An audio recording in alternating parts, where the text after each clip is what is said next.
محمد صلاة تقضي لنا بها جميع الحاجات والمطالب وتبعدنا بها من جميع الآفات والمصائب وعلى آله وصحبه وسلم. سبحانك لا علم لنا إلا ما علمتنا إنك أنت العليم الحكيم. رب اشرح لي صدري ويسر لي أمري واحلل عقدة من لساني يفقهوا قولي. أما بعد.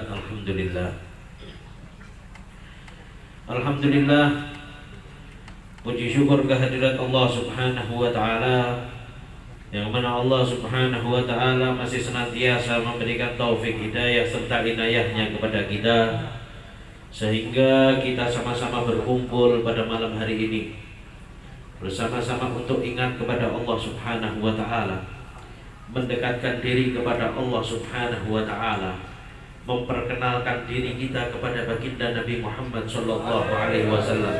Mudah-mudahan dengan duduknya kita di majelis ini, dengan duduknya kita di tempat ini, Allah Subhanahu wa Ta'ala memberikan ampunan kepada kita. Allah Subhanahu wa Ta'ala melancarkan, memudahkan segala urusan kita, dan mudah-mudahan Allah Subhanahu wa Ta'ala menjadikan kita orang-orang yang cinta kepada baginda Nabi Muhammad sallallahu alaihi wasallam. Amin ya rabbal alamin. Salawat seiring salam kita haturkan kepada manusia yang paling mulia, insan yang paling sempurna, baginda Rasul Muhammad sallallahu alaihi wasallam.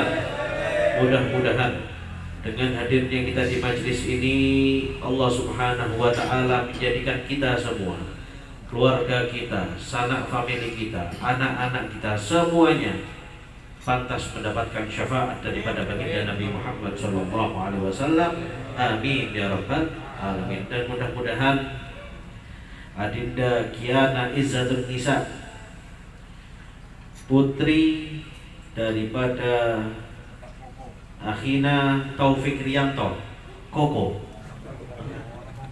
mudah-mudahan dijadikan putri yang solehah, jadikan putri yang dapat membanggakan Rasulullah sallallahu alaihi wasallam, yang bisa ikut dengan mengikuti baginda Nabi Muhammad sallallahu alaihi wasallam, berbakti kepada orang tua, berguna bagi agama, nusa dan bangsa. Amin ya rabbal alamin. Karena tadi permintaannya kilmah atau kilmaten. Nek coro bahasa Arab itu kilmah itu satu kalimat, nek kilmaten itu berarti dua kalimat. Nek digabung jadi tiga kalimat. Ya kedik mawon lah, yang berkenaan dengan ini kita sekarang ini kan tasyakuran akikoh, yang berkenaan dengan yang namanya nikmat rizki dari Allah Subhanahu wa Ta'ala, titipan dari Allah Subhanahu wa Ta'ala yang namanya anak. Jadi anak itu adalah titipan dari Allah Subhanahu wa Ta'ala. Anak itu rizki dan juga titipan dari Allah Subhanahu wa Ta'ala, yang mana kelak akan dimintai pertanggungjawabannya oleh Allah Subhanahu wa Ta'ala. Nanti di yaumul hisab, orang tua itu akan dimintai pertanggungjawaban akan apa? Tanggung jawabnya dia kepada anak-anaknya. Bahkan itu disebutkan, itu apa?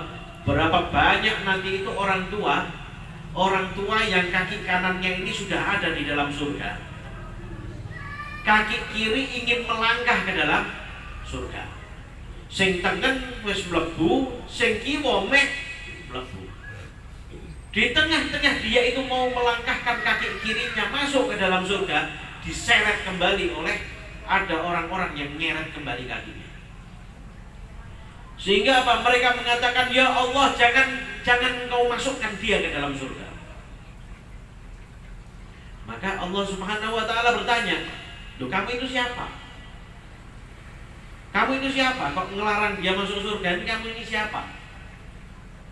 Maka orang tersebut menjawab, ya Allah, saya adalah istrinya.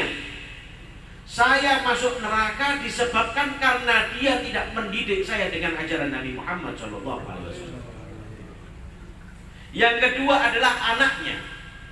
Anaknya mengatakan, ya Allah, saya masuk neraka karena ayah saya tidak pernah mengajarkan kepada saya ajaran Nabi Muhammad SAW. Apa yang terjadi? Fasuhiba bihi ilan nar. Apa?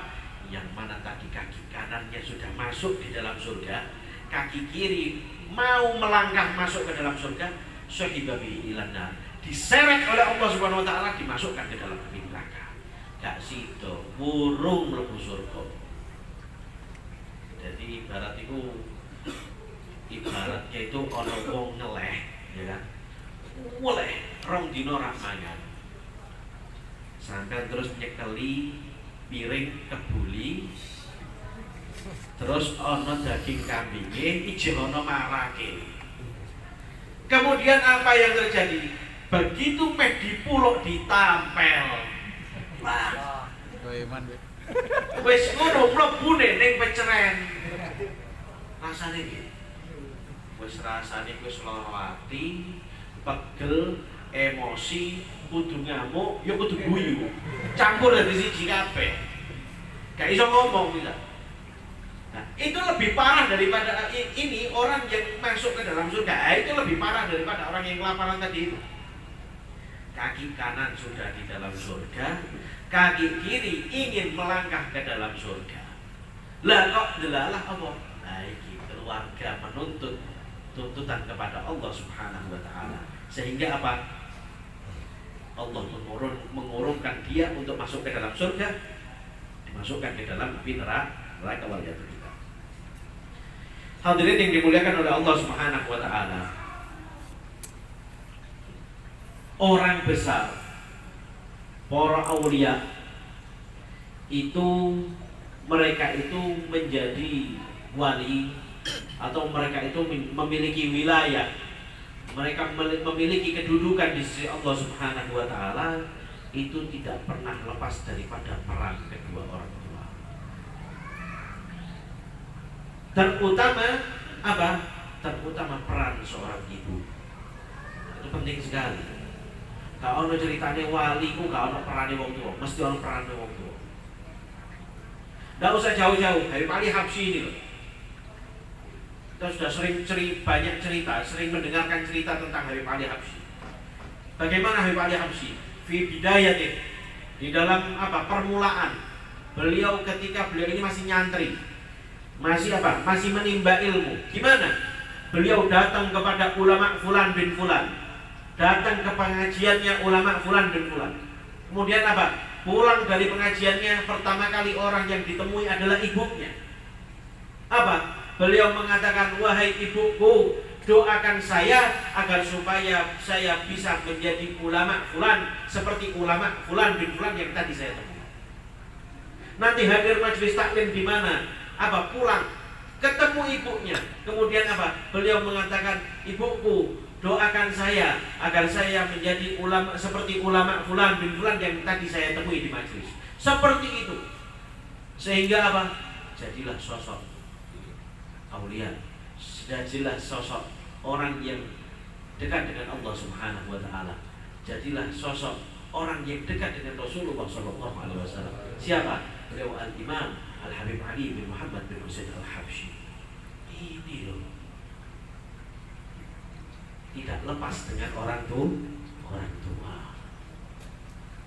Makanya itu Syekh Abdurrahman As-Segaf itu beliau mengatakan apa? Saya ini jadi wali, mau tidak mau memang harus jadi wali. Ngomong sama muridnya, apa? Saya ini mau tidak mau, yes, kudu jadi wali. Gelem gak gelem, pokoknya jadi wali. Dan si murid tanya, Habib, kenapa kok jenengan itu kok bisa ngomong seperti itu? Ya, gimana saya ini tidak jadi wali? Saya waktu kecil itu mau keluar main sama teman saya. Itu teman-teman saya itu semuanya baru sibuk apa? Sibuk di dalam masjid apa? Deres Al-Quran, tadarus Al-Quran. Akhirnya saya ikut tadarus Al-Quran. Kemudian apa? Setelah tadarus Al-Quran, pulang ke rumah. Setelah saya pulang ke rumah, saya mendapati ibu saya ibu saya sedang sholat. Abah saya sedang murojaah kitab, mutalaah kitab. Sehingga apa? Mau tidak mau saya pulang daripada masjid, saya pulang ke rumah, duduk dengan ayah saya. Sehingga apa? Saya pun ikut murojaah kitab. dipenuhi dengan lingkungan yang memang mendukung untuk mendekatkan diri kepada Allah Subhanahu wa ta'ala. Sehingga apa? Tumbuhlah menjadi sosok Al-Imam Abdurrahman As-Sakaf. Ini loh perannya orang tua. Makanya itu hati-hati, sangat berperan sekali. Yang namanya orang tua itu sangat berperan sekali. Makanya itu apa? Mulai dari diri kita untuk membuat lingkungan yang soleh. Sebelum kita ini menuntut anak kita agar supaya anak kita ini bisa menjadi anak yang soleh-solehah, apa? Lebih dituntut diri kita untuk menciptakan lingkungan yang soleh. Saya pasti banyak orang tua yang sepakat. Sing jenenge wong tua itu gak iso ngawasi anaknya selama 24 jam. Pasti. Apalagi zaman sekarang. Orang tua itu tidak bisa ngawasi anaknya selama 24 jam. Anak meninggi terus buat delok iya. Tidak bisa. Orang tua ada perlunya, ada kerja, ada sibuknya, ada keperluan-keperluan yang lain. Tapi apa? Pasti tidak bisa ngawasi anaknya selama 24 jam. Ada cara agar supaya anak ini bisa diawasi selama 24 jam. Ada caranya. Caranya gimana? Oh gampang. Bentuk ciptakan lingkungan yang soleh, pasti anak kita menjadi anak yang soleh. Ngeten lho. Nek sak kampung iku ahli judi, kan ngono, ahli judi, ya wis mesti wis gelem gak gelem iku anake dadi ahli judi. Paling gak iku koprok. Kan ngono. Wandhe iki. Kalau sak kampung itu syaribul khamr, tukang mendem, wis minimal deh ora mendem-mendem pol tapi ya seledok sengklek. Tapi kalau dia itu kampung itu makmur dengan apa? Dengan zikir, makmur dengan apa? Dengan kebaikan. Kampung itu makmur dengan amal soleh. Kampung itu makmur dengan apa?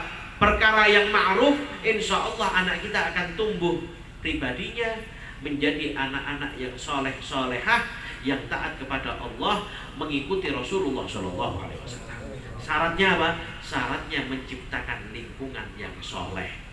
Nah, untuk menciptakan lingkungan yang soleh diperlukan yang namanya kerjasama antar orang tua. Jadi gak wong siji tok. Lha sak kampung sing manggoni sampean tok. Sak kampung ki wong akeh. Nah, itu diperlukan yang namanya kerjasama antar orang tua untuk menciptakan lingkungan yang soleh. Dan yang terakhir, pernah ada suatu kejadian. Kejadian itu di zaman Sayyidina Umar bin Khattab. Dulu mungkin pernah saya bahas ini. Jadi pernah suatu ketika di zaman Amirul Mukminin Umar bin Khattab, di situ ada seorang anak yang kurang ajar karo bapaknya. Jadi ada anak tinggal sama orang tuanya, sama ayahnya tok. Gak ono nek. Ibunya sudah tidak punya saudara. Dia anak satu-satunya, tinggal sama bapaknya yang sudah sepuh, sudah tua. Dan yang lebih ajibnya lagi itu apa? Ini anak, ini bapak ini wis sepuh, iku digebuki karo anaknya. Dia niaya digebuki. Sehingga apa? Gak kuat laporan mengadu kepada Amirul Mukminin Umar bin Khattab. Ngadu, wahai Amirul Mukminin, saya ini orang tua yang hidup sebatang kara. Saya ini hidup hanya dengan anak saya. Akan tetapi saya ini tidak mendapatkan perlakuan yang baik daripada anak saya. Lah Amirul Mukminin tanya, "Lu kenapa?" "Ya, saya habis digebuki sama anak saya." Sakna nika iku Amirul Mukminin Umar bin Khattab langsung ngamuk. Jenengan ngerti ya, Amirul Mukminin Sayyidina Umar bin Khattab ku nek kamu medeni. Ojo sampean setan wedi. Setan itu kalau lewat satu jalan yang dilewati oleh Amirul Mukminin Umar bin Khattab, jarine nek mending muter gak apa-apa, sing penting gak papasan. Ini Sayyidina Umar bin Khattab. Bahkan itu di riwayat itu disebutkan ono wong-wong ono apa nggon-nggon sing suwung, rumah-rumah suwung itu loh. Gampang. Apa? Turis Umar Al-Faruq Umar bin Khattab. Al-Faruq Umar bin Khattab. Ilang setane. Mbek jenenge tok. Setan wedi. Lah iki wong meneh wong. Wong delok Sayyidina Umar bin Khattab ngamuk ya rodok langsung. Ini si bapak ini akhirnya apa? Melihat Sayyidina Umar bin Khattab wajahnya merah ngamuk. Apa? Sayyidina Umar bin Khattab memerintahkan orang-orang yang ada pada saat itu apa? Untuk mencari keberadaan anak daripada orang tua ini. Kon goleki, cari anaknya. Apa? Kalau sudah ketemu wis gak usah ditakoni. Apa? Wis langsung gendong gorene. Seret gorene, paksa bawa ke sini. Paksa bawa ke sini. Akhirnya apa? Dicari sampai ketemu. Setelah ketemu dibawa ke hadapan Sayyidina Umar bin Khattab. Maka apa? Sak nalika Sayyidina Umar bin Khattab tanglet tanya kepada anak itu, "Wahai anak muda, benarkah ini ayahmu?" Benar. Wajahnya polos. Ini Sayyidina Umar bin Khattab baru berapi-api loh ini. Ini nom-noman ini polos wae. Loh ini benar bapak. Oh benar bapak saya. Kamu habis gebuki dia? Oh iya. Polos sih. Iya. Lah terus masalahnya di mana? Loh.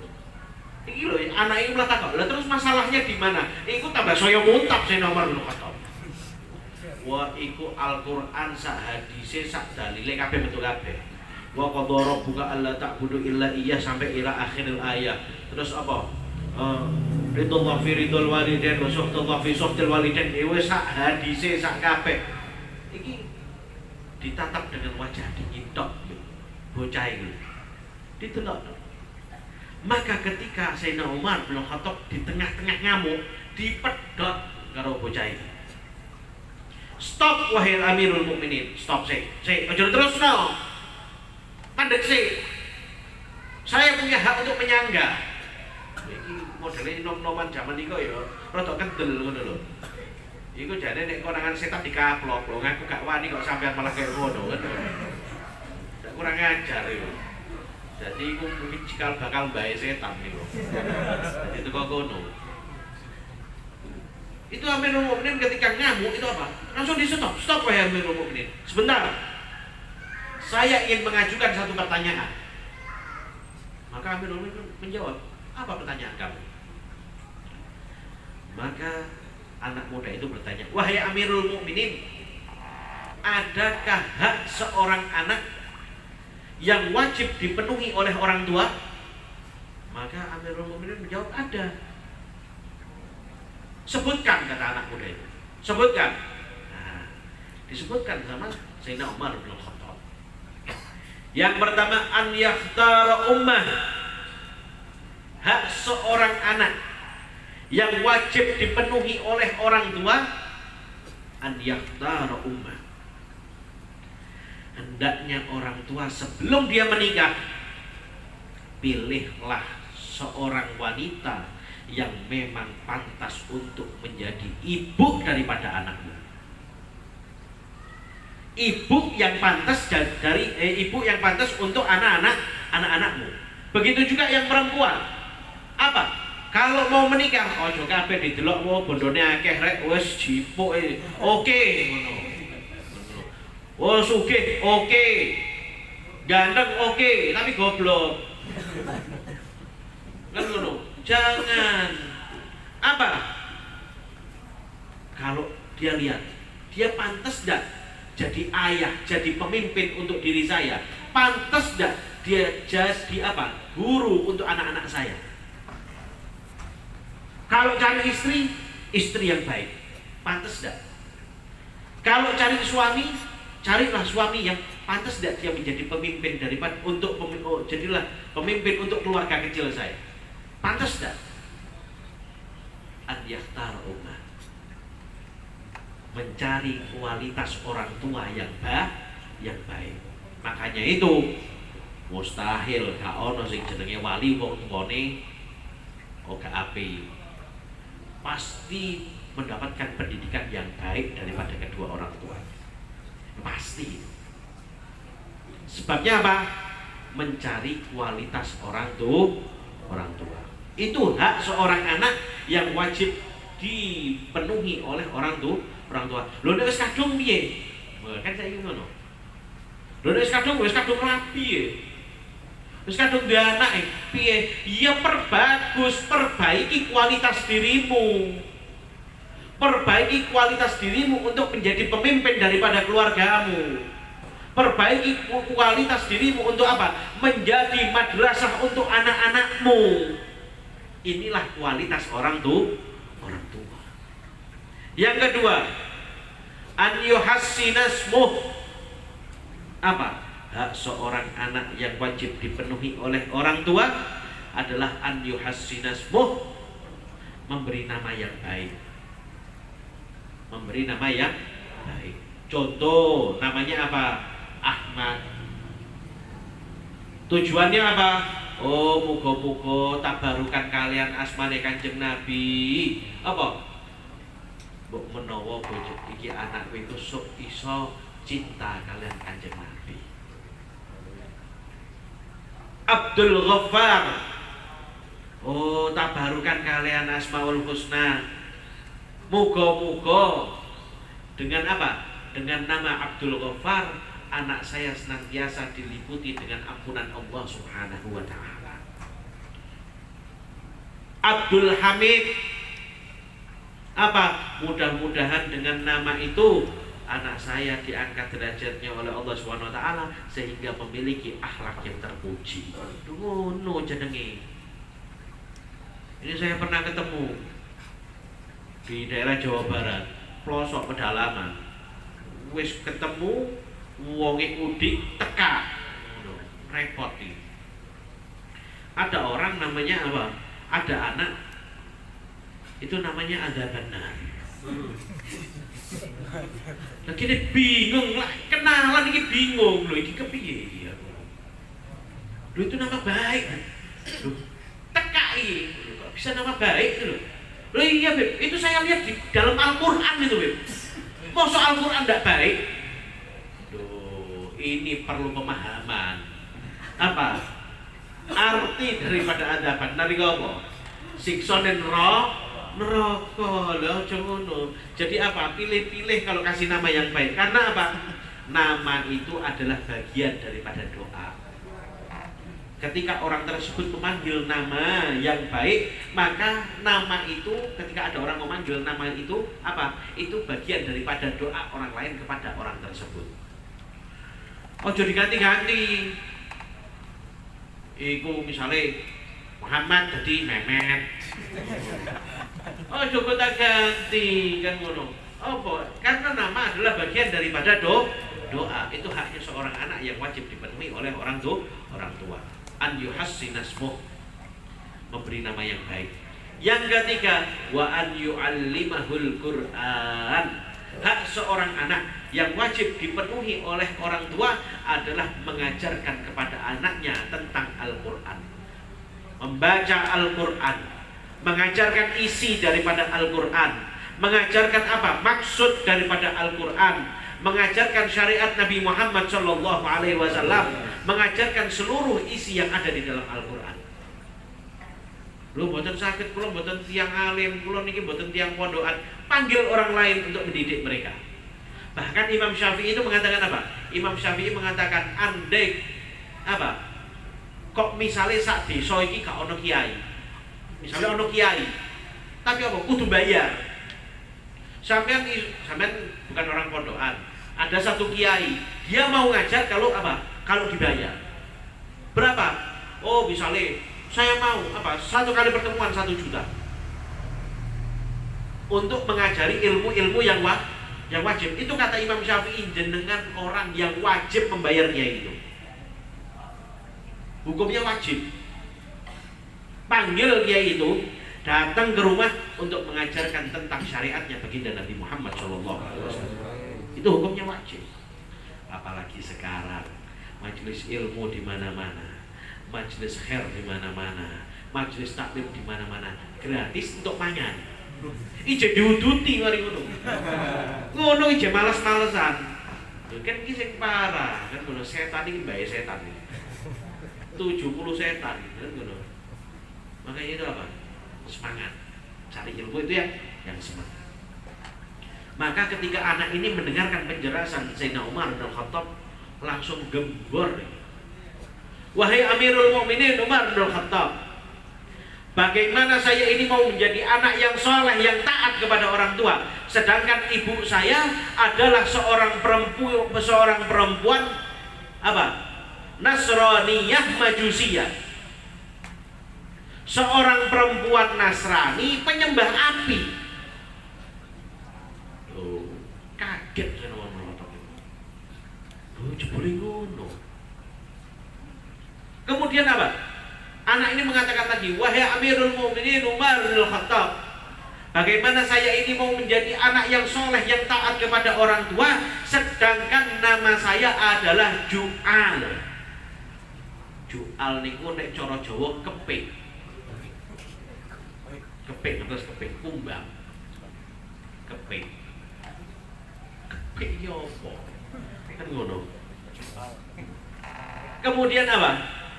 Anak ini mengatakan, wahai Amirul Mukminin Umar bin Khattab, bagaimana saya ini mau menjadi anak yang soleh, yang taat kepada orang tua, sedangkan saya dari kecil sampai detik ini tidak pernah mendengarkan Al-Quran dibacakan di rumah saya. Saya tidak pernah mendengarkan orang tua saya baca Al-Quran. Saya tidak pernah diajarkan isi daripada Al-Quran dari kecil sampai sekarang. Maka apa? Ketika mendengarkan penjelasan anak ini, Sayyidina Umar bin Khattab seketika gak sedang ngamuk karo iku wong cah nom iku. Akhirnya apa? Sing diamuk bapake. Wis dikaploki mbek anake jadi amuk karo Umar bin Khattab iku mulih kenji. Nek cara cupang ku kenji. Kena mental. Jadi apa? Jadi ayo kita semua di sini itu kalau yang sudah berkeluarga pasti harapannya ingin punya anak. Yang sudah punya anak harapannya ingin memiliki anak yang soleh-solehah. Yang jomblo, yang belum nikah, suatu saat pasti akan menikah. Hati-hati, mati jomblo itu banyak pitakoni. Mati jomblo kekek hisab, hati-hati. Hisab. Jadi umurmu iki mbok ngopo? Ngono lho. Tripane gopo ibadah orang. Oh, saya ini enggak mau nikah buru-buru apa? Saya mau ibadahmu sepiro? Lah sampean iki pes ditakar karo Kanjeng Nabi ku ibadahmu luwih apik karo Kanjeng Nabi lho rabi. Ayo. Oh, saya ini belum siap dulu. Siap yang seperti apa? Nikah itu bukan untuk mempersiapkan diri, akan tetapi nikah itu adalah proses mematangkan diri. Makanya ana wong siap, saya mau nikah setelah saya matang ya, itu padha karo mimpi di siang bolong kan ngono, gak usah rabi. Oh saya cari yang gini, kakek kriteria. Apa? Wis gawe dhewe. Gawe dhewe. Boten apa teko glepung tak apa. Gawe dhewe. Alhasil apa? Ayo kita sama-sama ikut dengan Kanjeng Nabi Muhammad sallallahu alaihi wasallam. Mudah-mudahan Allah Subhanahu wa taala menjadikan kita orang-orang yang cinta kepada Nabi, orang-orang yang bisa mengikuti baginda Nabi Muhammad sallallahu alaihi wasallam. Amin ya rabbal alamin. Hada minal afwikum. Wassalamualaikum warahmatullahi wabarakatuh. Bismillahirrahmanirrahim. Al-Fatihah ala ismil mubarak ya Izzatun Nisa binti Taufik Rianto. أن الله يجعلها من إيال السلامة ويطول عمرها في طاعة الله ورسوله ويحفظها ويرعاها برعاية تامة ويجعلها من الصالحات العابدات الزاهدات الذاكرين لله كثيرا والذاكرات ويحفظها من شر الزمان ومن شر أهل الزمان ويعيدها وذريتها من الشيطان الرجيم ويوفقها لكل عمل مرضي وبار لوالديها وتكون أم المال والعيال بجاه مولى بلال وإلى حضرة النبي محمد صلى الله عليه وسلم